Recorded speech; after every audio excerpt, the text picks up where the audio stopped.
নাস্তিকতা নিপাত যাক, দিন ইসলাম জিন্দাবাদ। নাস্তিকতা নিপাত যাক, দিন ইসলাম জিন্দাবাদ। কোটি প্রাণে একই আওয়াজ, খোদাদ্রোহী ছাড় পাবে না, এই বাংলা ঠাই হবে না। মুসলমানরা জেগেছে আজ। জোর কদমে সামনে চলো, বজ্র কণ্ঠে আওয়াজ তুলো, সবাই মিলে একই তালে দাও না স্লোগান, নারায়ে তাকবীর, নারায়ে তাকবীর। ইসলামেরই জন্য দেশের হয়েছে জন্ম, ইসলামের বিরুদ্ধে গেলে দেশ হবে ভিন্ন। ইসলামের বিরুদ্ধে যারা নিয়েছ অবস্থান, এই বাংলার ঠাই হবে না, যাও হিন্দুস্তান।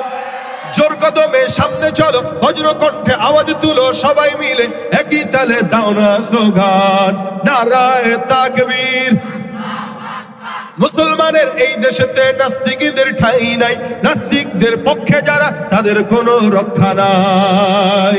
এই দেশেতে থাকতে হলে কোরআন মানতে হবে, কোরআন না মানলে তারা বিতাড়িত হবে। জোর কদমে সামনে চলো, বজ্র কণ্ঠে আওয়াজ তুলো, সবাই মিলে একই তালে দাও না স্লোগান, নারায়ে তাকবীর, নারায়ে তাকবীর। আমাদের দেশের মানুষ মুসলমান নিজেকে দাবি করে, কিন্তু মুসলমান হইতে পারে না। সেদিন ইউটিউবে এক ভিডিওতে দেখলাম, এক লোককে প্রশ্ন করছে যে ভাই, ফজরের জামাত নামাজ কয় রাকাত একটু বলেন, মাইক সামনে দিয়া। এ বলতেছে ফজরের নামাজ এরকম করতেছে। পরে কিছুক্ষণ বলতেছে সরি আই ডোন্ট নো। মানে বুঝছেন আপনারা, সরি আমি বলতে পারতেছি না, আমার জানা নাই, আমি পারতাম কিন্তু ভুলে গেছি। তার মানে বুঝতে হবে মা বাবা জিন্দেগি তো পশ্চিম দিকে কোনোদিন ঢু মারে নাই। কথা আস্তে কোন জোরে বলেন ঠিক কিনা? যে মা বাবা নিজেরা নামাজ পড়ে না, ওই সন্তান নামাজি হবে না। যে মা বাবা কোরআন তেলাওয়াত করবে না, ওই সন্তান কোরআন তেলাওয়াত করবে না। যে মা বাবা আল্লাহ আল্লাহ রসুলের নাম নিবে না, ওই সন্তানও আল্লাহ আল্লাহ রসুলের ধারের কাছে যাবে না। নাম দাবি করে মুসলমান, দাবি তো সবাই করতে পারে, প্রত্যেকটা মানুষই দাবি করে আমি মুসলমান, কিন্তু তলায় হাতায় দেখেন ঘুষের টাকা ছাড়া শরীরের একটা অঙ্গ প্রত্যঙ্গ তার চলে না। হারাম খায় কি খায় না? ব্যবসার ভিতরে 2 নম্বরই করে কি করে না? প্রত্যেকটা মুসলমানের হাল হতে। এগুলো আসলে মুসলমান না ভণ্ড? জোরে বলেন মুসলমান না ভণ্ড? তুমি নবীর উম্মত দাবি করো, সুন্নাহ মানো না, নবীর অপমানে তোমার হৃদয় কাঁদে না। আছে না নাই? কথা জোরে বলেন ঠিক কিনা? নবীর উম্মত দাবি করো, সুন্নাহ মানো না, নবীর অপমানে তোমার হৃদয় কাঁদে না। তুমি বিজাতীয় সংস্কৃতিতে শোভেছো পরাণ, তুমি বিজাতীয় সংস্কৃতিতে শোভেছো পরাণ। তুমি কেমন মুসলমান, জোরে কেমন মুসলমান তুমি? নামাজের সাথে নাই পরিচয়, মানো না কোরআন, নামাজের সাথে নাই পরিচয়, মানো না কোরআন। তুমি কেমন মুসলমান তুমি? তুমি রমজান এলে রাখো না রোজা, দিনকে করো আঘাত, পয়সা কড়ির নেই তো অভাব, দাও না তো যাকাত। তুমি রমজান এলে রাখো না রোজা, দিনকে করো আঘাত, পয়সা কড়ির নেই তো অভাব, দাও না তো যাকাত। তুমি ইমানদারির বড়াই করো, নেই তোমার ইমান, তুমি ইমানদারির বড়াই করো, নেই তোমার ইমান। তুমি কেমন মুসলমান তুমি? কেমন মুসলমান তুমি? নামাজের সাথে নাই পরিচয়, মানো না কোরআন, নামাজের সাথে নাই পরিচয়, মানো না কোরআন। তুমি কেমন মুসলমান তুমি? কেমন মুসলমান তুমি? সুদের টাকায় প্রাসাদ গড়ো, ঘুষ ছাড়ো না, দিন দুঃখী না খেয়ে মরে খবর রাখো না। তুমি সুদের টাকায় প্রাসাদ গড়ো, ঘুষ ছাড়ো না, দিন দুঃখী না খেয়ে মরে খবর রাখো না তুমি, ঘুষ খেয়ে বিচার করো সাদিয়া প্রধান তুমি, ঘুষ খেয়ে বিচার করো সাদিয়া প্রধান তুমি। কেমন মুসলমান, কেমন মুসলমান তুমি, কেমন মুসলমান, নামাজের সাথে নাই পরিচয় মানো না কোরআন, নামাজের সাথে নাই পরিচয় মানো না কোরআন, তুমি কেমন মুসলমান, তুমি কেমন মুসলমান। ঠিক কিনা? মুসলমান নামের নাম না কামের নাম? বুঝা বলেন কিসের নাম? আবার বলেন কিসের নাম? মানার নাম কামিয়াবি, জানার নাম নয়। যে জানে সে কামিয়াব হতে পারে না, লেকিন যে মানে সে কামিয়াব হতে পারে। কথা কয় না? শয়তান জানছে, মানছিল? মানছিল? আল্লাহ পাক সেজদা দিতে বলছিলেন, দিছিল? জানতো তো, মানে নাই। আমাদের সমাজে কিছু মানুষ আছে জানে লেকিন মানে না, এগুলো সব শয়তানের খালাতো ভাই। শয়তান আমাদেরকে আর কি ধোকা দিবে? শয়তানকে আল্লাহ, আমি ভাবি নাই যে 2025 সালে 26 সালে মানুষ আমার চেয়ে এত বড় শয়তান হবে। কথা কয় না? শয়তান নিজেও আফসোস করে আমাদেরকে দেখে যে আমি কি শয়তান, ওরা আমাদের চেয়ে বড় শয়তান। আল্লাহ পাক আমাদেরকে মানুষ বানাক, ইমানদার বানাক, মুসলমান বানাক। জোরে বলে না আমি। দেখেন, মুসলমান হলে আমাদের জানা দরকার ইসলামের পূর্ণাঙ্গ সমস্ত বিধান যা আছে সবকিছু জানা দরকার, মানা দরকার। শুধু জানলাম মানলাম না, এটার নাম মুসলমানই না। জানবো এবং এটা ইমানদারদের গুণ, সামি'না ওয়া আতা'না, যা শুনবো এটা মানবো। আর বেঈমানদের অবস্থা সামি'না ওয়া আসাইনা, শুনবো এক কান দিয়ে ঢুকাবো আরেক কান দিয়ে বের করবো, মানতে পারবো? এটা বেঈমানদের হাল।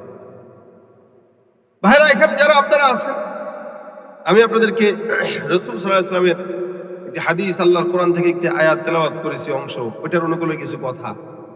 আমি যদি জিজ্ঞাসা করি, বলেন তো এই সমাজে অনেক মানুষ আছে যারা কালো জাদুর শিকার, আছে কিনা? জিন্নাত ধরে কিনা?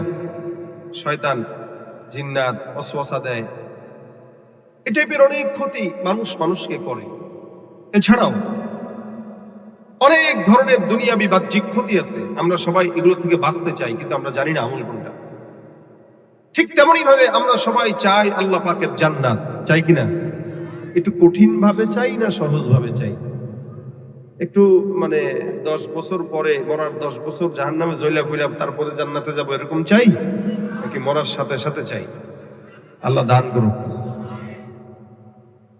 প্রত্যেকটা মানুষ চায় মরার সাথে সাথে জান্নাত যায়। এই কারণে আল্লাহ পাক দোয়া শিখাই দিয়েছেন, রব্বানা আতিনা ফিদ দুনিয়া হাসানা ওয়া ফিল আখিরাতি হাসানাতাও ওয়া কিনা আযাবান নার। আল্লাহ পাক বলেন, তোমরা দোয়া করবে এভাবে যে আল্লাহ তুমি আমাকে দুনিয়ার কল্যাণ দাও। তার মানে দুনিয়াটা আগে বলেছেন, রব্বানা আতিনা ফিদ দুনিয়া হাসানা, তার মানে দুনিয়ার কল্যাণ দাও। তার মানে দুনিয়াটা কি বলেছেন? কথা কয় না। দুনিয়া আগে বলেছেন যে দুনিয়ার কল্যাণটা আগে দাও। অফিল আখিরাতি হাসানা, এরপর আখিরাতের কল্যাণ দাও। আল্লাহ জানে বান্দা আখিরাত আগে খুঁজবে না, দুনিয়াটাই আগে খুঁজবে। এখানে দুনিয়ার কল্যাণটাই নেই, কিন্তু দুনিয়ার কল্যাণ চাওয়ার পরে আখিরাতের কল্যাণটাও চায়। কারণ দুনিয়ার কল্যাণই সব নয়, বরং আখিরাতের কল্যাণটাই সব। এই কারণে দুনিয়াটা আগে চাইলেও আখিরাতটা পরে চা, কারণ পরের কল্যাণটা যেন বেশি দিন টিকে, স্থায়ী হয়। যারা শেষ ভালো, যার সব ভালো, দুনিয়ার কল্যাণ পাইলি আখিরাতের কল্যাণ পাইলি না, এটা হলো না। দুনিয়ার কল্যাণ তো আগে চাইলি, পেয়েও গেলি, এখন আখিরাতের কল্যাণটাও চা, কারণ শেষ ভালো যদি ভালো হয় তাহলে সবকিছুই ভালো হয়ে যাবে। ওয়াকিনা আযাবান নার। আল্লাহ পাক বলতেছেন দুনিয়ার কল্যাণ দাও, আখিরাতের কল্যাণ দাও। আল্লাহ জাহান্নামের আগুন থেকে বাঁচায় দাও। কারণ অনেকে আখিরাতের কল্যাণ পাইলেও ওরা মরার পরে সাথে সাথে জান্নাতে যাবে না, কিছুদিন জাহান্নামে ঢুকবে, তারপরে হয়তো জান্নাতে যাবে। আল্লাহ পাক ওয়াকিনা আযাবান নার কেন বললেন? যাতে করে বান্দাটা মরার সাথে সাথে জাহান্নামের আগুন থেকে বেঁচে সোজা জান্নাতে চলে যেতে পারে। এরকম জান্নাতে যাওয়ার হাজারো পথ আছে, হাজারো পথ, হাজারো রাস্তা আছে। আপনাদের এলাকার নাম কি জানি বললাম? কালাদহ। এই কালাদহ আসতে গেলে সারা বাংলাদেশ থেকে অনেক রাস্তা আছে। এই যে ঢাকা থেকে আসতে গেলে ভরাডুবি দিয়ে আসা যায়, ওদিক দিয়ে বকরানা কি জানি একটা আছে, বগার বগার, আবার ত্রিশাল দিয়েও, আবার ওদিক দিয়েও অনেক রাস্তা আছে, যার যেটা সহজ হয়। আলহামদুলিল্লাহ আপনাদের রাস্তা অনেক বরকতময় রাস্তা। শরীর ব্যথা হয়ে গেছে, আপনারা কেমনে চলেন? আল্লাহ আপনাদেরকে ধৈর্য দেখে রাস্তাগুলা ঠিক করে এরকম কাউরে ক্ষমতায় দিয়ে দেখ। শুধু রাস্তা না, এদেশের মানুষের ইমান যাদের হাতে টিকে থাকবে, ইমান যাদের কাছে নিরাপদ থাকবে, আল্লাহ তাদেরকে ক্ষমতা দান করবে। আসলো যেহেতু দোয়াটা করে দিলাম, রাগ করে নাই দোয়া। আমরা সবাই চাই ইমানের পথে থাকতে, ঠিক না? এই যে এই রাস্তায় এই এলাকায় আসতে গেলে আমার বয়ান ছিল বাদেশা, কিন্তু মোটামুটি রাস্তার বরকতে একটু দেরি হয়েছে, না তো এসার সময় চলে আসতে পারতাম। এই এলাকায় আসার জন্য অনেক রাস্তার ভিতরে সহজ রাস্তা, যেটা সারা ঢাকা থেকে যদি কেউ আসতে চায়, সবচেয়ে সহজ রাস্তা হইল মোটামুটি হেলিকপ্টার একটা ভাড়া করবে, 10 মিনিটে চলে আসবে, ঠিক না? এটা হলো আসান তরিকা। আপনারা বিয়ে শাদী করলে হেলিকপ্টার দিয়ে আইসেন। যারা শীতের ভিতরে বিয়ে করে নাই, কারা কারা একটু দেখি হাতটা তুলি। কারা কারা বিয়ে করে নাই একটু জোরে হাতটা তুলতে হবে। হ্যাঁ, উঁচা করো, উঁচা করো। যারা বিয়ে করে নাই তারা, আয় আল্লাহ, একটা তাকবীর হবে। অবিবাহিতরা শুধু নারায়ে তাকবীর, নারায়ে তাকবীর।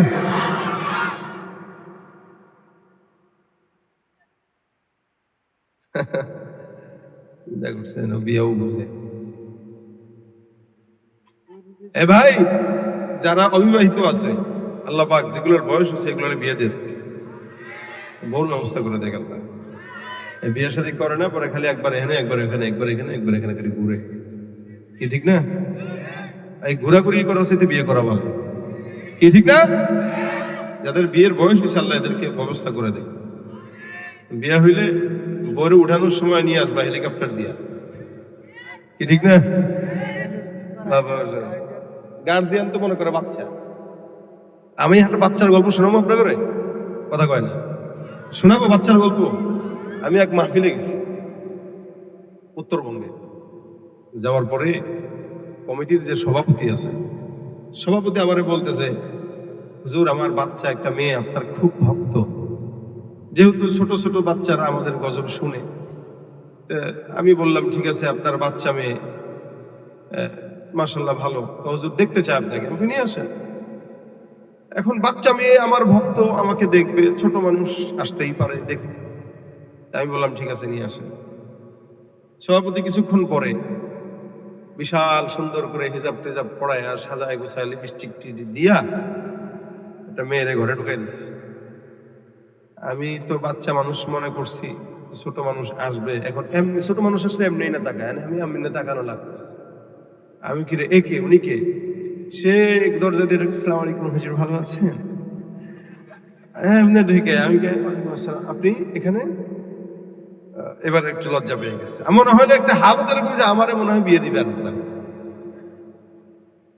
আমি কে, এই কি দশা? আমি উনি কে? সভাপতি পিছন থেকে হুজুর এখন মেয়ে এটা খাইছে কাম। এবার আমি কই ঠিক আছে বোন, আপনি ভালো থাকেন, দোয়া করে। হুজুর আমি আপনার খুব আমার একটু মাথায় একটু হাত দিয়ে দোয়া করে দেন। না সমস্যা নাই, মাথায় হাত দেওয়া লাগবে না, আল্লাহ আপনার পড়ালেখায় বরকত দেখ, আপনার জিন্দগিতে বরকত দেখ। ঠিক আছে আপনি যান। ঠিক আছে, আসসালামু আলাইকুম হুজুর। আসসালামু আলাইকুম, চলে গেছে। আমি সভাপতিরে বললাম, আপনার বাচ্চা মেয়ে কি করে? হুজুর অনার্স ফার্স্ট ইয়ারে পড়তেছে, তো আছে অনার্সের ফার্স্ট ইয়ারে পড়ে কাকা। এ বলে বাচ্চা, হ্যাঁ এই বাবা আমার কাছে তো বাচ্চা, আমি আবার 3 বাচ্চা, আমার মা, এখন আমার একটা বাবু। কি কয়? বাবু বলে, কখনো মনি বলে, কখনো আরো অনেক যা যা শব্দ আছে, মোটামুটি বাচ্চা সবই বলে। মা বাবার কাছে সন্তান সবসময় বাচ্চা। এখন যেই মা বাবা তার সন্তানকে বাচ্চা মনে করে বিয়ে দেয় না, বয়স 30 বানায় নেয়, ওই সন্তান বাচ্চা যে আরো 2টা বাচ্চা পয়দা করে দেয় মা বাবার অগোচরে, এটা তো মা বাবার খেয়াল থাকে না। কথা ঠিক কিনা বলেন? এই জন্য বাচ্চা মনে করা যাবে না, বয়স হইলে মোটামুটি সুন্নাত পালন করাই দিতে হবে, কি ঠিক না? আল্লাহ পাক আমাদেরকে এগুলো একটু বুঝার তৌফিক দান করো। আমিন। সমাজের সব বাচ্চারা মা বাবার কাছে 70 বছরের মুরব্বিও বাচ্চা, আবার 10 বছরের বাচ্চাও বাচ্চা, কিন্তু বয়স যখন ইসলাম বলে তখন তাকে বিবাহ দেওয়া লাগবে কি লাগবে না? নয়তো সমাজে জেনা ব্যভিচার বাড়বে। বিবাহ যত কঠিন হবে জেনা ব্যভিচার তত বাড়বে, বিবাহ যত সহজ হবে জেনা ব্যভিচার তত কমবে। এই যে আমি তো বুঝতেছি যেগুলো ঠিক বলতেছে সেগুলোর বিয়ে হয়নি, এটাও ঠিক না? এজন্য বয়স যেগুলোর হয়েছে মা বাবারা আপনারা খেয়াল করে এদেরকে বিয়েটা করায় দিয়েন, তো যত অন্যায় করবে এগুলোর দোষ মা বাবার কাঁধে যাবে। আল্লাহ পাক আমাদের ইমানের হালতে থাকার তৌফিক দেন। এই জওয়ানিটাকে আল্লাহ পাক সুস্থভাবে সবলভাবে আমানতের সাথে রাখার তৌফিক দান করুন, আমিন। তো জান্নাতে যাওয়ার সহজ রাস্তা নবী করিম সাল্লাল্লাহু আলাইহি ওয়াসাল্লাম শিখাই দিয়েছেন। আল্লাহ রাসূল সাল্লাল্লাহু আলাইহি ওয়াসাল্লাম এই যে আয়াতে কারিমা তেলাওয়াত করেছি, এই আয়াতের ব্যাপারে রাসূল বলেন, এটা এমন একটা আয়াত, নাম কি বলেন না, নাম কি? আয়াতুল কুরসি। নবী বলেন, মান ক্বারা আয়াতুল কুরসি ফি দুবুরি কুল্লি সালাতিন মাকতুবা লাম ইয়ামনাহু মিন দুখুলিল জান্নাতি ইল্লা আইয়ামুত। আমার নবী বলেন, কোন বান্দা যদি 5 ওয়াক্ত নামাজ পড়ে, ফজর, যোহর, আসর, মাগরিব, এশা, 5 ওয়াক্ত নামাজ যদি পড়ে, অভ্যাস আছে নি? পড়ার অভ্যাস আছে নি? আমাদের দেশে তো ফজরের নামাজে মুসল্লিদের দিকে তাকাইলে মনে হয় না এদেশে কোনো ইমানদার আছে, আর জুমার নামাজের দিকে তাকাইলে মনে হয় দেশে সব ইমানদার, কোনো নাস্তিক নেই। কথাটা কি বুঝছেন আপনারা? ফজরের নামাজে 5 জন তালাশ করে পাওয়া যায় না, জুমার নামাজের লোক জায়গা দেওয়া যায় না। আকসার মানুষ ফজর পড়ে না, 5 জন 6 জন নিয়ে ইমাম সাহেব নামাজ পড়ে। নবী বলেন, মান ক্বারা আয়াতুল কুরসি ফি দুবুরি কুল্লি সালাতিন মাকতুবা, 5 ওয়াক্ত নামাজের পর কোন ইমানদার বান্দা যদি তেলাওয়াত করে আয়াতুল কুরসি, নামাজে সালাম ফিরানোর পর কেউ যদি পড়ে আল্লাহু লা ইলাহা ইল্লা হুয়াল হাইয়ুল কাইয়্যুম, এই সূরা আয়াতুল কুরসিটা কোন ইমানদার বান্দা যদি তেলাওয়াত করে, আল্লাহর নবী বলেন ওই বান্দাটাকে জান্নাতে ঢোকার জন্য তার মওতের পরে আর কোন জিনিস তাকে জান্নাতে প্রবেশ করতে বাধা দিতে পারে না। লাম ইয়ামনাহু মিন দুখুলিল জান্নাতি ইল্লা আইয়ামুত। রাসূল বলেন, তাকে মৃত্যু ছাড়া জান্নাতে ঢুকতে কেউ বাধা দিতে পারবে না। সুবহানাল্লাহ, কেউ বাধা দিতে পারবে না। অর্থাৎ এই যে তার হায়াত, এই যে তার জান্নাত, মাঝখানে মওত, তো হায়াত থেকে হায়াতের চাবিকাঠি শেষ হয়ে যাবে, তো মওতের পর্দা ছিঁড়ে গেলে সোজা জান্নাতে পড়ে যাবে। তার মানে এর জান্নাতে ঢুকতে বাধা ছিল মৃত্যুটাই। মৃত্যু হয়েছে তো জান্নাত, মৃত্যু হয়েছে তো জান্নাত। তার মানে জান্নাতে যাওয়ার সহজ রাস্তা হলো কি? আয়াতুল কুরসি। কয় ওয়াক্ত নামাজের পর। শুধু তাই নয়, আয়াতুল কুরসির ব্যাপারে পয়গম্বর ফজিলত বর্ণনা করেন। আল্লাহর নবী সাল্লাল্লাহু আলাইহি ওয়াসাল্লাম বলেন, ইমানদার বান্দা তোমরা জেনে রাখো, কোরআনের সবচেয়ে ফজিলতপূর্ণ আয়াত। হযরত উবাই ইবনে কাব রাদিয়াল্লাহু তাআলা আনহুকে পয়গম্বর বলেন, উবাই ইবনে কাব, আমি পয়গম্বর তোমাকে জিজ্ঞাসা করলাম, বলো কোরআনের ফাতিহা থেকে নিয়ে নাস পর্যন্ত কোন আয়াতটা আল্লাহর কাছে সবচেয়ে দামি? সাহাবা আজমাইনদের অবস্থা ছিল, কোনো কথা পয়গম্বর যদি জানতে চাইতেন তারা বলতো আল্লাহ, আল্লাহর রাসূল ভালো জানে। উবাই ইবনে কাব বলেন, আল্লাহ, আল্লাহর রাসূল ভালো জানে, পয়গম্বর আমি জানি না। নবী আমার ডাক দিয়া বলে, আমি তো ভালো জানি, কিন্তু তুমি কি জানো, তোমার ইলম কি বলে, ওই ব্যাপারে তুমি আমাকে একটু বলো।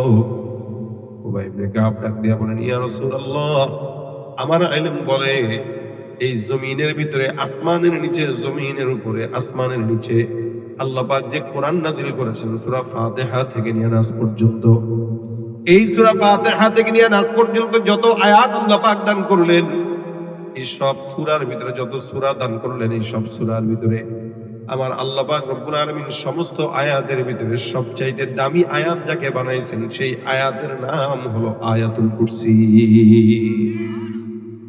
নবী করিম সাল্লাল্লাহু আলাইহি ওয়াসাল্লাম তার বুকে একটা আঘাত দিয়া বলেন, মাশাআল্লাহ, শাবাশ, তুমি ভালো বলছো। তার মানে আল্লাহ পাকের রাসূল স্বীকারোক্তি দিচ্ছেন যে কোরআনের সবচাইতে ফজিলতপূর্ণ আয়াত কোনটা? নবী সাল্লাল্লাহু আলাইহি ওয়াসাল্লাম হাদিস অন্যত্র জায়গায় বলেন, কোরআনের ভিতরে সবচাইতে যতগুলো সূরা আছে, সব সূরার ভিতরে সর্বোচ্চ সূরা হলো সূরাতুল বাকারা।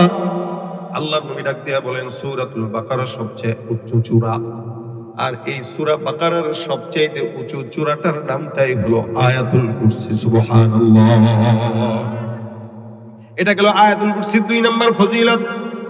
আমার পয়গম্বর অন্য হাদিসের ভিতরে বলে, হে নবীর উম্মতের দল, আল্লাহ নবী বলেন আয়াতুল কুরসি এমন একটা আয়াত, যে আয়াতকে আল্লাহ পাক রব্বুল আলামিন এত মর্যাদা দান করেছেন। আপনার আমার যেরকম 2টা ঠোঁট আর একটা জিহ্বা আছে, আল্লাহ নবী বলেন আয়াতুল কুরসি এমন একটা আয়াত, যে আয়াতকে আমার আল্লাহ একটা জিহ্বা আর 2টা ঠোঁট দান করেছেন। এই জিহ্বা আর ঠোঁট দিয়ে আয়াতুল কুরসি আল্লাহর আরশ আর কুরসির নিচে বসে বসে মাওলার জিকির আদায় করে। জিহ্বা আর ঠোঁট দিয়ে আল্লাহর জিকির করে এই আয়াতুল কুরসি।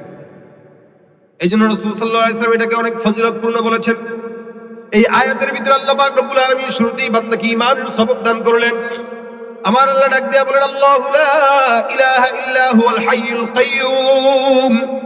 আল্লাহ পাক রব্বুল আলামিন বলেন, আল্লাহ এমন একজন রব, লা ইলাহা ইল্লা হু, যিনি ছাড়া আর কোনো ইলাহ নাই, হাইয়ুল কাইয়্যুম, যিনি চিরঞ্জীব চিরশক্তিশালী।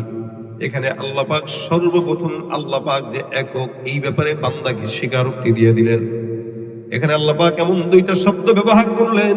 রাসূল সাল্লাল্লাহু আলাইহি ওয়াসাল্লাম বলেন, এ মুসলমান, যদি ঈমানদার হও, এ বান্দা, ইয়া আইয়ুহান নাস কুলু লা ইলাহা ইল্লাল্লাহ তুফলিহুন।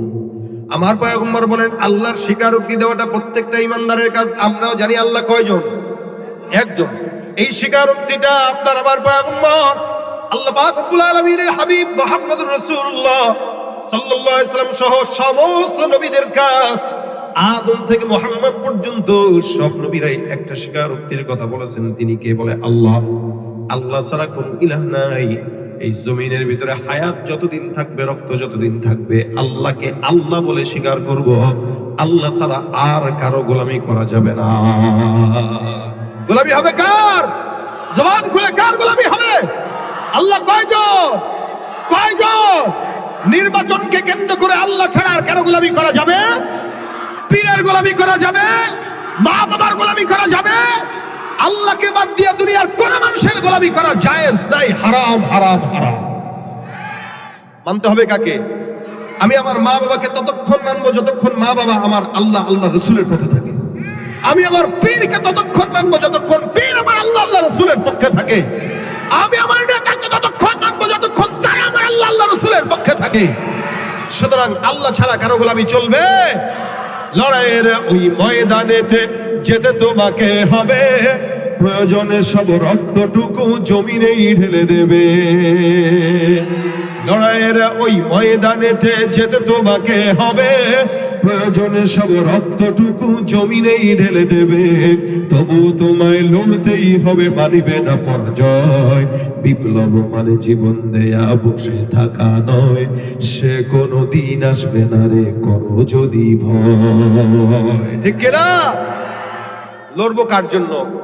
ভয় পাবো কাকে? এই গোলামীর কথা আল্লাহর নবী সমস্ত যারা এসেছেন প্রত্যেকটা নবী বলেছেন, আদম থেকে মুহাম্মদ পর্যন্ত সাল্লাল্লাহু আলাইহি ওয়াসাল্লাম সকল নবী লা ইলাহা ইল্লাল্লাহ। এটা ইহুদিরাও মানে যে আল্লাহ একজন আছে, নাসারাও বিশ্বাস করে আল্লাহ আছে। মুশরিকদেরকেও যদি বলেন আসমান জমিন বানাইছে কে, তারা বলবে কে? আল্লাহ। শুধু বলবে না, আল্লাহ বলেন ওয়ালা ইন সাআলতাহুম মান খালাকাস সামাওয়াতি ওয়াল আরদ লা ইয়াকুলুনা আল্লাহ।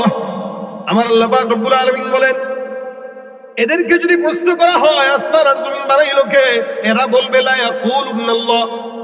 এখানে আল্লাহ পাক রব্বুল আলামিনের ইহুদি নাসারা এক বাক্যে জবাব দেয়া, তাকিদ দেয়া বলে আল্লাহ বানাইছেন। ইহুদিরাও বিশ্বাস করে আল্লাহ আছে, নাসারাও বিশ্বাস করে আল্লাহ আছে, কিন্তু তাদের বিশ্বাস আর আমাদের বিশ্বাসের মধ্যে পার্থক্য আছে না নাই? তারা আল্লাহকেও মানে আবার আল্লাহর সঙ্গে শরীক করে নেয়। তারা আল্লাহকেও মানে আবার সূর্যেরও পূজা করে, চন্দ্রের পূজা করে, আগুনের পূজা করে। কিন্তু আমরা যারা আছি এক বাক্যে বলি আল্লাহ ছাড়া কোনো ইলাহ নাই। মরবো তো, বাঁচবো তো, শহীদ হব তো, সব হবে কার জন্য? জোরে বলেন তো আল্লাহু আকবার। আল্লাহ পাক রব্বুল আলামিনের এই কারণে এই জায়গাটার শুরুতে আল্লাহর ওয়াহদানিয়াতের সবক দেয়া দিলেন। তারপর আবার আল্লাহ বলেন আল হাইয়ুল কাইয়ুম। এই 2টা শব্দ এমন গুরুত্বপূর্ণ। আল্লাহ রাসূল সাল্লাল্লাহু আলাইহি ওয়াসাল্লাম বলেন, কোন ইমানদার বান্দা যদি 2টা শব্দ দিয়ে আল্লাহ পাক রব্বুল আলামিনের কাছে চায়, আমার আল্লাহ এই দুইটা শব্দের বদৌলতে বান্দার মনের সব চাওয়া বান্দার জন্য পূরণ করে দেয়। হাইয়ুন, ওই বলেন ইয়া হাইয়ু ইয়া কাইয়ুম, শব্দ দুইটা অনেক দামি। কোন ইমানদার বান্দা এই শব্দ দুইটা যদি তেলাওয়াত করে, আর আল্লাহ রাসূল বলেন কেউ যদি দুইটা শব্দ দিয়ে আল্লাহ পাকের কাছে চায়, তো আমার আল্লাহ পাক এই দুইটা শব্দের বিনিময়ে বান্দার মনের চাওয়া পূরণ করে দেয়। জোরে বলেন সুবহানাল্লাহ। মনের এই দুইটা শব্দ দিয়ে চাইলে আল্লাহ মনের আশা পূরণ করে দেয়। পয়গম্বর সাল্লাল্লাহু আলাইহি সাল্লাম বদরের যুদ্ধে যখন গেলেন, আচ্ছা বলেন তো আপনারা বদরের যুদ্ধে সাহাবা একরামদের সংখ্যা কতজন ছিল জানেন কেউ? বলেন কতজন? আওয়াজ দিয়ে বলেন। 2-4 জন জানেন না মনে হয়, জানেন সবাই? আবার বলেন কতজন? 313। আর কাফের ছিল কতজন? 1000। কাফের ছিল কতজন? 1000। আচ্ছা, কোনোভাবে কি যুক্তি মিলে 1000-এর সঙ্গে 313 জন পারে? পারে? কোনোভাবেই সম্ভব। কোথায় 313, কোথায় 1000? তাও কাফেরদের কাছে সকল অস্ত্র, আর মুসলমানদের কাছে কোনো অস্ত্র নাই। মুসলমানদের কাছে কিচ্ছু নাই। ডাল পালা নিয়ে কোনো যুদ্ধের প্রস্তুতি ছিল না। হযরত আলী বলেন, রাসূল সাল্লাল্লাহু আলাইহি সাল্লামের তাঁবুতে গেলাম, যুদ্ধের ডঙ্কা বেজে গেল। আমি নবীর তাঁবুতে গেলাম দেখার জন্য যে রাসূল কি করে। সাহাবা একরাম পেরেশান যে এতগুলো কাফের, তাদের কাছে উট ঘোড়া সব আছে, আর আমাদের কাছে কিচ্ছু নাই, না তরবারি, না ঘোড়া, না উট। তাও রমজান মাসের রোজার হাল, কিভাবে সম্ভব? এতগুলা কাফেরের সঙ্গে কিভাবে লড়াই করব? হযরত আলী বলেন, আমি রাসূলের ওই তাঁবুর ভিতরে যায় দেখি নবী সাল্লাল্লাহু আলাইহি সাল্লাম দুইটা শব্দ দিয়া আল্লাহর কাছে সিজদায় পড়ে পড়ে দোয়া করতেছে। শব্দ দুইটা কি? ইয়া হাইয়ু ইয়া কাইয়ুম। বদরের যুদ্ধে যেখানে কিচ্ছু নাই, নবী বুঝছেন যে এই জায়গায় কিছু না থাকলেও শব্দ দুইটা আমার কাছে আছে ভান্ডার। এই দুইটা শব্দ দিয়ে মালিকের কাছে চাবো তো মালিক আসমান থেকে ফয়সালা করে দিবে। সুবহানাল্লাহ। হযরত আলী বলেন, আমি আমার পয়গম্বরের কাছে গেলাম, যাওয়ার পরে তাকায় দেখি আমার নবী বারবার ইয়া হাইয়ু ইয়া কাইয়ুম বলে আল্লাহর কাছে চায়। আমার আল্লাহ পাক রব্বুল আলামিনের হাবিব বারবার আল্লাহ পাকের দরবারে চায়, বলেন ইয়া হাইয়ু ইয়া কাইয়ুম ইয়া হাইয়ু ইয়া কাইয়ুম, বারবার চেয়ে চেয়ে আল্লাহর দরবারে কান্নাকাটি করে। হযরত আলী বলেন, আমি একবার যুদ্ধের ময়দানে যাই, আবার আমার পয়গম্বরের তাঁবুর কাছে চলে আসি। একবার আমি যুদ্ধের ময়দানে যাই, আবার আমার তাঁবুর কাছে আসি। নবীর তাঁবুতে এসে যতবার দেখলাম ততবার পয়গম্বরকে দেখলাম একটা শব্দ ইয়া হাইয়ু ইয়া কাইয়ুম বলে বারবার আল্লাহর দরবারে দোয়া চায়। একবার, দুইবার, তিনবার আল্লাহর কসম করে বলি, আমি যখন শেষবার যুদ্ধের ময়দানে গেলাম, আমি তাকায় দেখলাম আল্লাহ পাক সাদা পোশাকওয়ালা কিছু মুজাহিদ আসমান থেকে ফেরেশতাদেরকে আল্লাহ পাঠায় দিয়েছে। সাদা পোশাকওয়ালা কিছু মুজাহিদ ফেরেশতাকে আমার আল্লাহ পাক আমাদের মাঝে মাঝে পাঠায় দেয়। আল্লাহ পাক রব্বুল আলামিন বলেন, লাকাদ নাসারাকুমুল্লাহু বিবাদরিন ওয়া আনতুম আযিল্লা। বদরের যুদ্ধে সাহাবা আজমাইন ছিল দুর্বল। আমি আল্লাহ পাক রব্বুল আলামিন আমার বরকতে, নবীর দোয়ার বরকতে এই সাহাবা আজমাইনদের কাছে বিজয়ের মালা আমি আল্লাহ পাক দিয়ে দিলাম। সুবহানাল্লাহ। আমার পয়গম্বর ইয়া হাইয়ু ইয়া কাইয়ুম বলে আল্লাহর দরবারে দোয়া চাইলেন, আমার আল্লাহ পাক দোয়া কবুল করে নিলেন। এ মুসলমান, এই কারণে এই আয়াতের সম্পূর্ণ ব্যাখ্যা করলে দীর্ঘ সময়ের ব্যাপার, আমার ওটার দিকে খেয়াল নাই। আমার মূলত উদ্দেশ্য হলো আপনাদেরকে আয়াতের ফজিলত আর আমলটা বুঝানো। এই আয়াতের ফজিলত আর আমল এত গুরুত্বপূর্ণ। নবী বলেন, কেউ 5 ওয়াক্ত নামাজের পরে তেলাওয়াত করবে, আমার আল্লাহ তাকে বিনা হিসাবে জান্নাত দান করে দিবে। ভাইরা আমার, হযরত আবু হুরায়রা রাদিয়াল্লাহু তাআলা আনহু নাম শুনছেন তো আপনারা? অনেক বড় একজন সাহাবী। এই সাহাবীটা ইলম অন্বেষণের জন্য ইনকাম করার সুযোগও পাইতেন না, খাবারের সুযোগও পাইতেন না, যার কারণে মসজিদ নববীর গেটের ভিতরে কাতরাইতেন আর সাহাবা আজমাইনদেরকে দেখলে সালাম দিতেন। মনে মনে ভাবতেন যদি কেউ খাবারের জন্য দাওয়াত দেয় তাহলে কিছু খাওয়া যায়। আল্লাহ রাসূলের সাহাবী আবু হুরায়রা সবচেয়ে বেশি হাদিস বর্ণনাকারী সাহাবী। এই আবু হুরায়রা রাদিয়াল্লাহু তাআলা আনহু থেকে বর্ণিত, নবী করিম সাল্লাল্লাহু আলাইহি সাল্লাম বলেন, আল্লাহর রাসূল আমাকে একবার, আবু হুরায়রা বলে, আল্লাহর নবী আমাকে একবার সদকার কিছু মাল দিল দেখাশোনার দায়িত্ব দিয়া। আমার পয়গম্বর আমাকে কিছু মাল দিল দেখা সাক্ষাতের জন্য, যে এই মালগুলো তুমি রাখবা, গরিবের হক, গরিবের মাল, সদকার মাল, এগুলো তুমি তোমার দায়িত্বে রাখো, এগুলোর হেফাজতের জিম্মাদারির দায়িত্ব তোমার। আবু হুরায়রা রাদিয়াল্লাহু তাআলা আনহু বলেন, আল্লাহর নবী যখন আমাকে দায়িত্ব দিলেন তখন আমি এগুলো আমার কাছে রেখে দিলাম। এই সম্পদ খেজুরগুলো যখন আমি আমার ঘরের মধ্যে রাখলাম, আমি ঘরের ভিতরে খেজুর রাখার পরে এবার দায়িত্ব নিয়ে রাত্রের বেলা আমি আর ঘুমাই না, সজাগ থাকি যেন চুরি না করতে পারে কেউ। এমন করে করে একদিন, 2 দিন, 3 দিন যায়। হঠাৎ করে একদিন রাত্রের বেলা দেখলাম আমি নামাজ আদায় করতেছি, এমন সময় তাকায় দেখি আমার ঘরের ভিতরে একটা চোর ঢুকলো।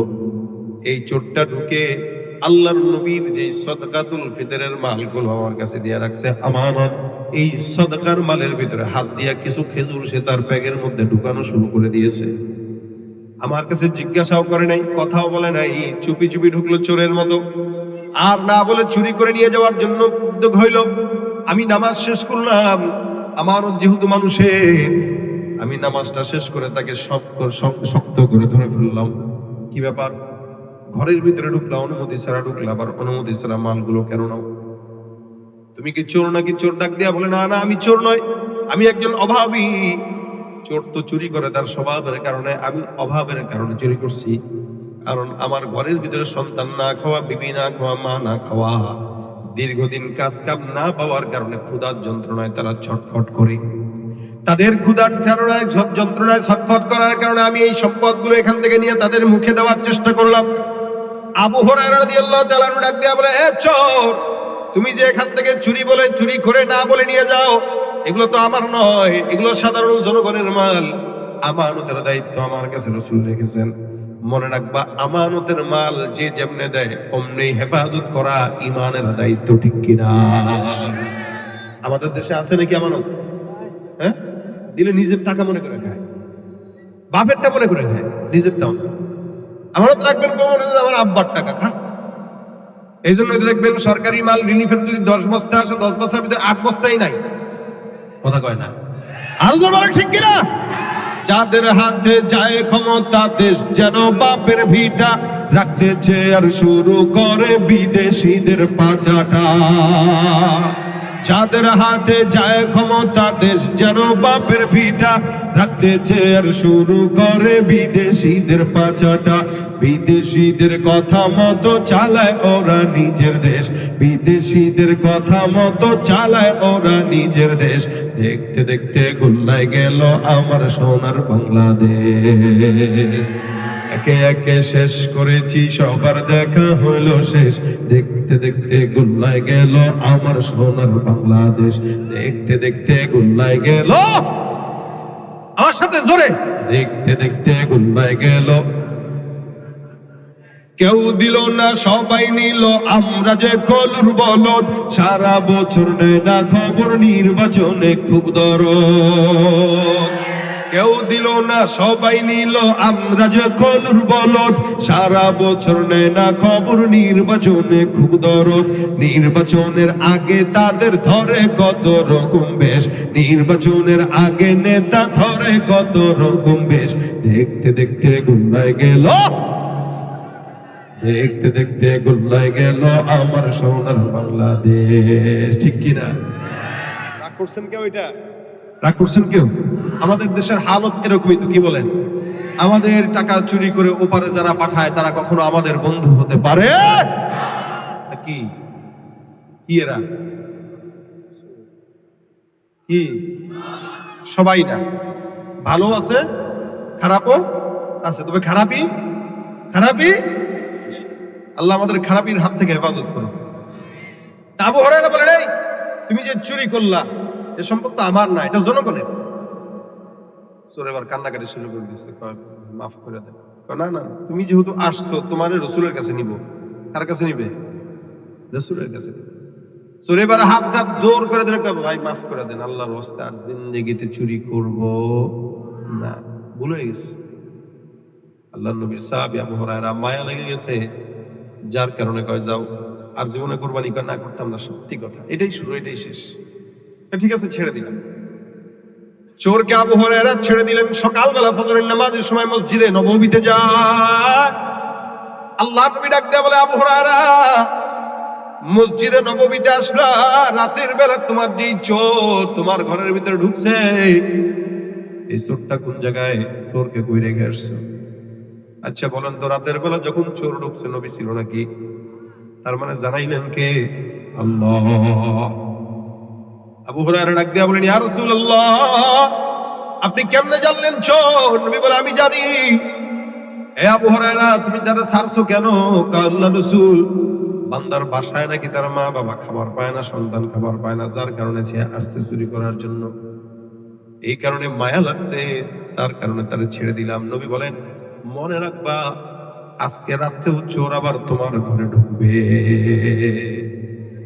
রাসূল বলেছেন, তার মানে ঢুকবেই। কি সন্দেহ আছে?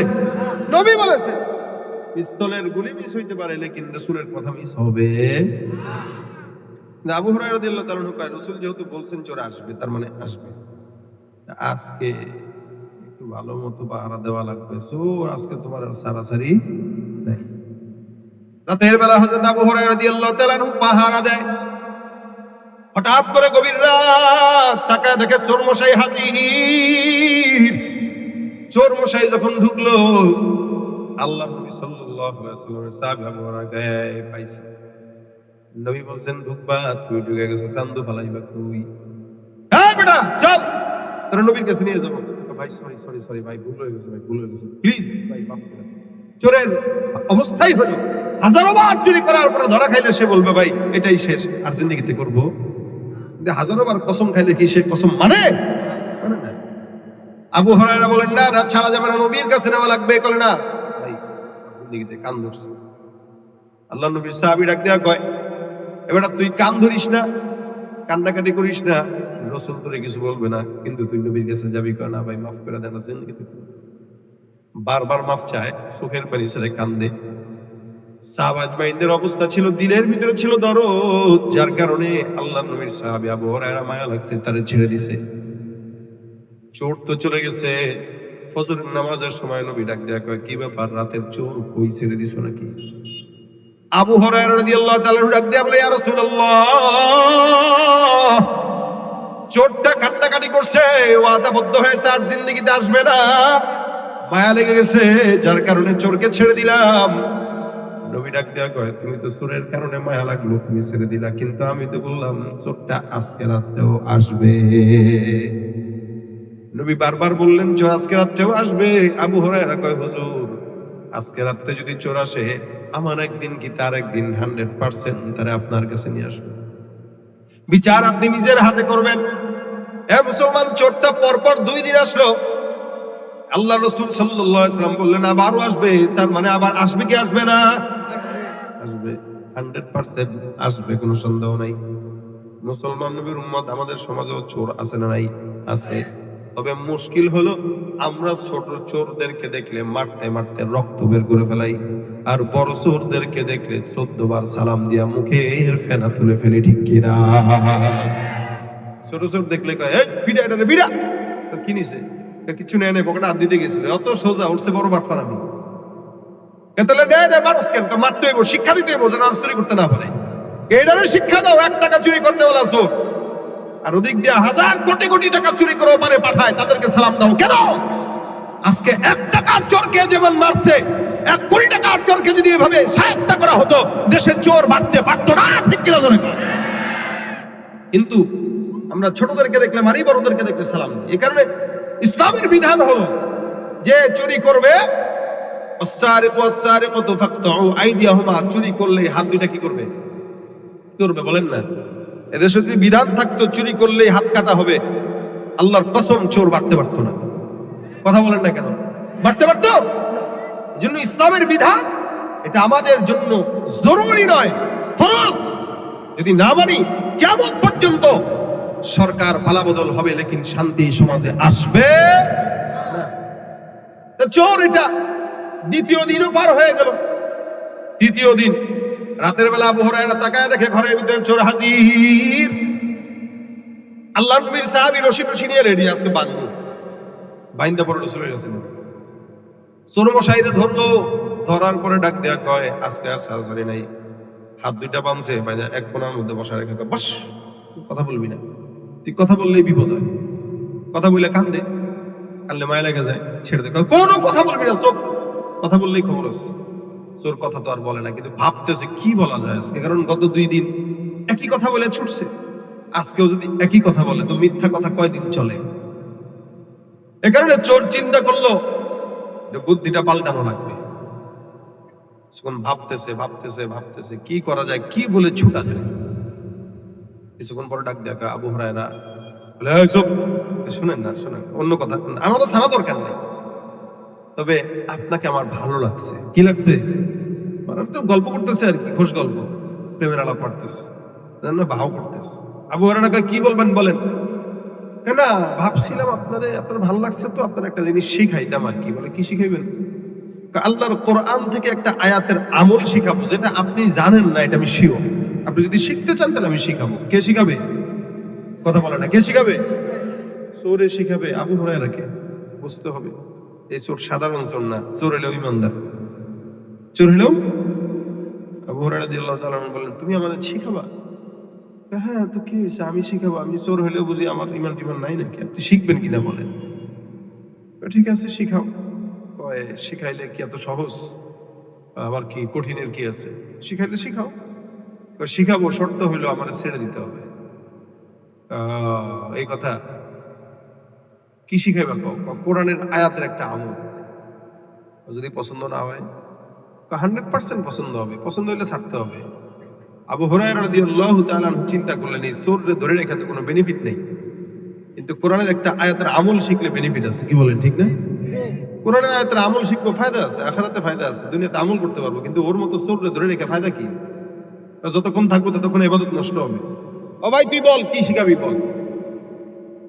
আবু হুরায়রা রাদিয়াল্লাহু তাআলা আনহু বলেন, আমি যখন চোরকে বললাম, চোর এবার সুন্দর করে পড়া শুরু করে দেয়, আল্লাহু লা ইলাহা ইল্লা হুয়াল হাইয়ুল কাইয়্যুম লা তাখুযুহু সিনাতুন ওয়ালা নাওম লাহু মা ফিস সামাওয়াতি ওয়া মা ফিল আরদ মান যাল্লাযী ইয়াশফা'ু ইনদাহু ইল্লা বিইذনিহি ইয়ালামু মা বাইনা আইদিহিম ওয়া মা খালফাহুম ওয়া লা ইউহীতুনা বিশাইইন মিন ইলমিহি ইল্লা বিমা শাআ ওয়াসি'a কুরসিয়্যুহুস সামাওয়াতি ওয়াল আরদ ওয়া লা ইয়াউদুহু হিফযুহুমা ওয়া হুয়াল আলিয়্যুল আযীম। চোর এটা পুরোটুক পড়লো। ভাই আমাদের এলাকার চোররা কি আয়াতুল কুরসি পারবে মনে হয়? এটা তো শেষরা চোর। শেষরা চোর মসজিদে যায়, দেখেন না, জুতা চুরি করতে যায়, 100 টাকার জুতার লোভ সামলাইতে পারে না। এরা যদি তুই মুসল্লিদের জুতা চুরি করছ, ভাই মুসল্লিদের জুতা, নামাজি মানুষ তো, এই জুতা চুরি করলে বরকত হয়, এই বরকতের নিয়তে জুতা চুরি করে মুসল্লিদের।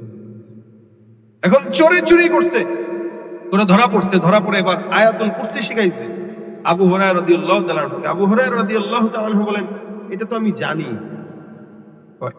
এটা তো আপনি জানেন, আমি জানি, কিন্তু এটার পরের যেটা, এটা তো জানেন না। পরেরটা কি তুই বল।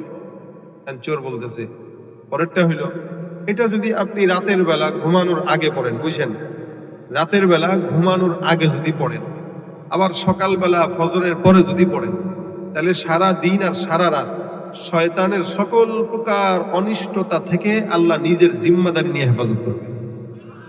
একটু জোরে বলেন সুবহানাল্লাহ। বলছেন কে? চোরে বলছেন। কে বলছেন? চোরে বলতেছে। রাতের বেলা পড়বেন, সারা রাত আল্লাহ আপনার হেফাজত করবে। সকালবেলা পড়বেন, সারা দিন আল্লাহ হেফাজত করবে। অনেকে আছে আপনাদের বাচ্চারা রাতের বেলা দেখবেন এমনি কান্নাকাটি করে, ছোট বাচ্চা, মা কোলে নিছে, দুধ খাওয়াইতেছে, বাবা কোলে নিছে, কোনো লাভ নাই, খালি ক্যাঁ শুরু করছে। পেটে ব্যথা না, কানে ব্যথা না, চোখে ব্যথা না, কি কিছু তো বলেও না, বুঝতেও পারবে না, বলতেও তো পারবে না। তো ওই সময় কি করে, হুজুরে ফোন দেয়, অনেক সময় অনেকে কবির আছে, হুজুর আমার সন্তান জানি কি হয়েছে, কেমনে কেমনে জানি তাকায়। ভাই আপনি হুজুরের ফোন না দিয়া আয়াতুল কুরসি পড়েন, পড়ে বাচ্চাকে ফু দিয়ে দেন, বাচ্চার গায়ে ফু দেন, বাচ্চার চোখে ফু দেন, বাচ্চার মুখে ফু দেন। আয়াতুল কুরসির বদৌলতে শয়তানের জিন্নাতের যদি আসর পড়েও থাকে, আল্লাহ পাক সাথে সাথে দূর করে দিবেন। একিন থাকা লাগবে, একিন নিয়ে পড়বেন তো আল্লাহ পাক অবশ্যই কাজ করবে। জন্য আল্লাহ বলছেন, আনা ইনদা যন্নি আবদি বি, বান্দা আমার উপরে যতটুকু ধারণা রাখবে আমি আল্লাহ ঠিক ততটুকুই বান্দাকে দিব। সুবহানাল্লাহ। চোর বলতেছে, এই সকালে আর রাত্রে যদি কেউ পড়ে তো আল্লাহ পাক এই এই এই দেয়। আবু হুরায়রা রাদিয়াল্লাহু তাআলা আনহু বলেন, সুবহানাল্লাহ, আমি তো এটা জানতাম না, আমি প্রথম শুনলাম এই আয়াতের এত গুরুত্ব। বলে হ্যাঁ, জিন্নাত শয়তান এগুলার ওয়াসওয়াসা থেকে আল্লাহ হেফাজত করবে, রাতের বেলা আর সকাল বেলা পড়বেন। হযরত আবু হুরায়রা রাদিয়াল্লাহু তাআলা শিখা চোরকে ছেড়ে দিলেন, চোর চলে গেল। সকালবেলা ফজরের নামাজের সময় মসজিদে গেলেন নববীতে। নবী ডাক দিয়া বলে, আবু হুরায়রা চোরটা কোন জায়গায় ছেড়ে দিলে নাকি? বলে হ্যাঁ ইয়া রাসূলুল্লাহ, কাহিনী তো একটা ঘটছে। নবী বলে, পরপর 3 দিন তুমি চোররে ছাড়ছো, কাহিনী কি তোমার লগেই খালি ঘটে? কি করছে এত বলো? আল্লাহ নবীর সাহাবী বলে, ইয়া রাসূলুল্লাহ শুনেন, রাতের বেলা চোরকে যখন আটকাইলাম, চোর কেমনে ছুটবে এটার ব্যাপারে সে সিদ্ধান্ত গ্রহণ করতেছে। হঠাৎ করে আমার ডাক দিয়া বললো, আবু হুরায়রা, আমি তোমাকে এমন একটা আয়াতের আমল শিখাবো যে আয়াতের আমল তুমি জানো না। এই কথা বলে চোরটা আমাকে আয়াতুল কুরসিটা পাঠ করে শোনায় দিল। তারপরে বলল, কোন ইমানদার বান্দা যদি সকাল আর সন্ধ্যাবেলা পড়ে, আল্লাহ তারে শয়তান জিন্নাতের সকল প্রকার অনিষ্টতা ওয়াসওয়াসা থেকে আল্লাহ নিজের কুদরতি ভাবে হেফাজত করবে। এই কথাটা বইলা সে আমার থেকে সারা নিয়ে চলে গেল। নবী ডাক দিয়া বলে, ইন্নাহু ক্বাদ সাদাকাকা ফাহুয়া কাযূব। এ আবু হুরায়রা, নিশ্চয়ই চোরটা তোমাকে যেটা শিক্ষা দিয়ে গিয়েছে ওটা 100% সত্যই শিক্ষা দিয়েছে। সুবহানাল্লাহ। চিন্তা করেন, চোর শিখাইছে, সত্যতা দিচ্ছেন কে? হ্যাঁ, নবী দিতেছে। নবী সাল্লাল্লাহু আলাইহি ওয়াসাল্লাম সত্যতা দিতেছেন, কিন্তু শিখাইছে চোর। আবু হুরায়রা ডাক দিয়া বলেন, হুজুর আসলে কি সত্যি? বলে হ্যাঁ, ইন্নাহু ক্বাদ সাদাকাক, সে তোমাকে সত্য বলেছে। লেকিন ফাহুয়া কাযূব, রাসূল বলেন কিন্তু সে সত্যবাদী না, সে মিথ্যাবাদী। সে কি? কথা কয় না, সে কি? সে যা শিখাইছে তা সত্য, কিন্তু সে কি? মিথ্যাবাদী। হযরত আবু হুরায়রা রাদিয়াল্লাহু তাআলা আস্তে করে বলেন, হুজুর প্রথম দিন আসলো, ছেড়ে দিলাম, আপনি বললেন আবার আসবে। চোর আবার আসলো। আপনি বললেন দ্বিতীয় দিন আবার আসবে, চোর দ্বিতীয় দিন আসলো, তৃতীয় দিন আসবে, চোর তৃতীয় দিন আসলো। এখন বলতেছেন চোর যেটা শিখাইছে ওটা সত্য, কিন্তু চোর ওটা মিথ্যাবাদী। হুজুর চোরটা কি আপনার পরিচিত কোনো চোর চিনেন টিনেন? স্বাভাবিক প্রশ্ন, আপনি কি চিনেন এটা কে? রাসূল সাল্লাল্লাহু আলাইহি ওয়াসাল্লাম বলেন, হ্যাঁ চিনবো না কেন, পরিচিত তো। বলে, হুজুর কে এটা? কার বাপ অথবা কার ভাই? আমরা আছি না অনেক সময় চুরি করলে, কেটা রে, এটা কে কে কে? এই চোরটা কেডা? কোন এলাকার? কার বাপ? কার ভূত? অমুকের নি? আবু হুরায়রা এভাবে জিজ্ঞাসা করতেছে, আপনি চিনেন কে? সে কে? নবী সাল্লাল্লাহু আলাইহি ওয়াসাল্লাম কোনো কথা ছাড়া বলতেছেন, যাকা শাইতান, সে তোমার মতো আমার মতো মানুষ না, সে হলো ইবলিস, শয়তান। জোরে বলেন আল্লাহু আকবার। মানে রাসূল চিনে ফেলছেন এটা চোর না, এটা শয়তান। আবু হুরায়রা বলে, হুজুর আসলে ইবলিস ছিল? বলে হ্যাঁ। ইবলিস শয়তান যেহেতু তোমার কাছে সদকার মাল আমি আমানত রাখছি, সদকার থেকে অনিষ্টতা করার জন্য, মালের বরকত নষ্ট করার জন্য 3 বার লাগাতার আসছে, কিন্তু তুমি সাহাবী যার কারণে ধরতে পারছো। বাঁচার জন্য ওর যে দুর্বল জায়গা আছে, পয়েন্ট আছে, ওই পয়েন্টটাই তোমাকে বইলা তারপরে বাঁচছে, কারণ জানে আমার কাছে ধরা পড়লে খবর আছে। আমার হাত থেকে বাঁচার জন্য তোমাকে তার দুর্বল জায়গার এলেম শিখায়া তারপরে ভাগছে। সে কে? শয়তান। কিন্তু শয়তান হইলেও সে তোমার যেটা শিখায় গেছে সত্য শিখায় গেছে। কেউ যদি সকালে আর রাতে তেলাওয়াত করে, তো আল্লাহ পাক রব্বুল আলামিন ওই বান্দাকে সারা দিনের সমস্ত কর্মব্যস্ততার ফাঁকে যত শয়তানের ওয়াসওয়াসা থাকুক না কেন, আল্লাহ পাক তারে কি করবেন বলেন? কি করবেন? হেফাজত করবেন। শুধু এটা তো একটা হিসাব। নবী করিম সাল্লাল্লাহু আলাইহি সাল্লাম অন্যান্য আরো অনেক অসংখ্য হাদিসে এটা বলেছেন যে কোনো ইমানদার বান্দা যদি এই আয়াতুল কুরসি রাতের বেলা দিনের বেলা 24 ঘন্টা তেলাওয়াত করে, অথবা যখন বিপদ আসে তখন তেলাওয়াত করে, তা আল্লাহ পাক রব্বুল আলামিন তাদেরকে সকল প্রকার অনিষ্টতা, বেবরকতি এগুলো থেকে আল্লাহ হেফাজত করবেন। এজন্য আজকের মজমায় আপনারা যারা বসছেন, আপনাদের সকলের কাছে আমার কথা এটা, নামাজ তো 5 ওয়াক্ত সবাই পড়েন, ঠিক না? কথা কয় না, পড়েননি? সবাই পড়েন না, সবাই পড়েন না। নিয়ত করেন নামাজ আজকে থেকে পড়বেন। কারা কারা হাত তুলেন, জোরে হাত তুলেন। আল্লাহ কবুল করো, আল্লাহ কবুল করো, আল্লাহ কবুল করো। যুবকরা যারা বিশেষ করে তারা 5 ওয়াক্ত নামাজ পড়েন। বাচ্চারা যারা শুনছে তোমরা নিয়ত করবা যে আমরা কোনোদিন নামাজ ছাড়বো না। নামাজ ছাড়া জান্নাতে যাওয়া সম্ভব? সম্ভব না। নামাজ আগে, পরে সমস্ত কাজ। এই কারণে আমরা চেষ্টা করব নামাজ 5 ওয়াক্তই পড়তে। নিয়ত করছেন তো আল্লাহ পাক রব্বুল আলামিন সওয়াব দিয়ে দিয়েছে ইনশাআল্লাহ। যারা নেক কাজের নিয়ত করে সে করতে না পারলেও আল্লাহ তার আমলনামায় সাথে সাথে সওয়াব দিয়ে দেয়। কিন্তু এটা তো নেক কাজ না, এটা ফরজ কাজ, এটা লাগবে, এটা ছাড়া হবে। বাকি 5 ওয়াক্ত নামাজের পরে আয়াতুল কুরসির আমলটা আপনারা সবসময় করবেন যখন সময় হয়। বিপদে পড়ছেন, মুসিবতে পড়েছেন, এটাকে রাসূল অন্য হাদিসের ভাষ্যে বলেছেন ইসমে আযম। এটা ইসমে আযম মানে যেই নিয়তে পড়বেন, যেভাবে পড়বেন, আল্লাহ পাক ওই নিয়তই কবুল করে নেবেন। আল্লাহ পাক ওই নিয়ত কবুল করবেন। আল্লাহ পাক রব্বুল আলামিনের বিপদ দূর করে দিবেন। আল্লাহ পাক আপনার মনের আশা পূরণ করে দিবেন। এটা এমন একটা আয়াত। এজন্য আমরা চেষ্টা করব আয়াতুল কুরসি আমাদের জিন্দেগির তাবিজ বানায় রাখতে। আমরা তো এদিক সেদিক যাই, কবিরাজ সেই এদের কাছে যা তাবিজ নিয়ে এসে গলায় ঝুলাই, হেনে ঝুলাই, কোনো দরকার নাই। আয়াতুল কুরসিকে আপনার মুখের তাবিজ বানায়, দেখবেন আয়াতুল কুরসি আপনার জিন্দেগির বরকত উঠায় দিছে, আপনার বরকতে ভরপুর করে দিছে, আর বেবরকত নষ্ট করে দিছে। শয়তানের ওয়াসওয়াসা, জিন্নাতের ওয়াসওয়াসা, এরপরে মানুষের শত্রুতা, যত কিছু আছে এই সব কিছু থেকে হেফাজতের জন্য আয়াতুল কুরসিটাই যথেষ্ট। এজন্য আমরা চেষ্টা করব। এটা তো দুনিয়াবি হাইসিয়ত। নবী করিম সাল্লাল্লাহু আলাইহি ওয়াসাল্লামের কথা অনুযায়ী জান্নাতে যেতে হলেও আয়াতুল কুরসির দরকার। শুধু আয়াতুল কুরসি জান্নাতে যাওয়ার জন্য দরকার না, বলে জান্নাতে যেতে কাউরে বাধা দিতে পারবে না যতক্ষণ সে না মরবে। অর্থাৎ মরবেন তো সোজা জান্নাত। আল্লাহ পাক রব্বুল আলামিন আমাদের সকলকে এই আয়াতুল কুরসি পাঠ করার তৌফিক দান করুন। যদি না পারেন, ইউটিউবে আছে, এখন জামানা অনেক সহজ, হাতের মুঠায়। আমরা চাইলেই যে কোনো সময় যে কোনো জিনিস শিখতে পারি, জানতে পারি। ইউটিউবের থেকে সার্চ দিয়ে আয়াতুল কুরসি শুনবেন, শুনে শুনে মুখস্থ করবেন, মুখস্থ করে নিজে পড়বেন, নিজের বিবিকে পড়াবেন, সন্তানদেরকে পড়াবেন। দোকান যদি থাকে দোকানে আয়াতুল কুরসি লিখে এটাকে টানায় দিবেন, বরকত হবে দোকানে। আল্লাহর কোরআনের উপর আর কোনো কিছু আছে? শেফা। আল্লাহ কোরআনকে শেফা বানাই দিয়েছে। কিন্তু আমরা কোন জিনিস কখন পড়া লাগে, কখন করা লাগে, কখন শিখা লাগে আমরা জানি না। এজন্য আমরা চেষ্টা করব এই আয়াতুল কুরসির উপরে আমলটা করার। আল্লাহ আমাদের সকলকে তৌফিক দান করুন। যা বললাম শুনলাম এগুলো আল্লাহ বরকত দান করুন। আল্লাহ ভুল ত্রুটি থাকলে ক্ষমা করে দেখ, জোরে বলেন। আজকের মজমায় যদি 10 জন মানুষও আয়াতুল কুরসির উপরে আমল করতে পারেন, আশা করা যায় এই আজকের মজমায় আলোচনা করা, বসা, আসা সব সার্থক। আর বেশি কিছু দরকার নেই, এটাই সার্থকতা ইনশাআল্লাহ। এরপরে আপনারা কলরবের শিল্পীরা চলে আসছে, আপনারা তাদের থেকে মন ভরে সঙ্গীত শুনবেন, একদম যতক্ষণ মন যা শুনবেন। আল্লাহ পাক রব্বুল আলামিন শেষ পর্যন্ত আজকের এই মজমাকে কামিয়াবি করুক, বলেন আমিন।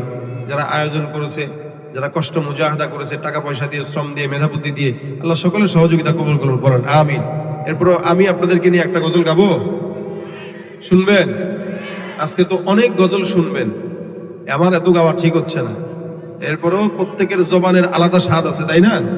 এজন্য আমি আপনাদেরকে একটা শোনাবো। অনেকে গজলের এই শিখতে চান কিন্তু জানেন না। আলহামদুলিল্লাহ গাড়িতে গজলের বইও আছে, আপনারা শিখবেন। বাউল ফাউলদের গান না শুনে ইসলামী সঙ্গীত চর্চা করবেন, ইসলামী সঙ্গীত শিখবেন। সাংস্কৃতিক চর্চা ইনশাআল্লাহ আপনাদের জিন্দেগির মোড় ঘুরায় দিবে। আর বাউলদের পিছনে ঘুরলে তারা আপনাদেরকে জাহান্নামে নিয়ে ছাড়বে। কথা ঠিক কিনা জোরে বল। আল্লাহ পাক আমাদেরকে ইসলামী সংস্কৃতি চর্চা করার তৌফিক দান করুন।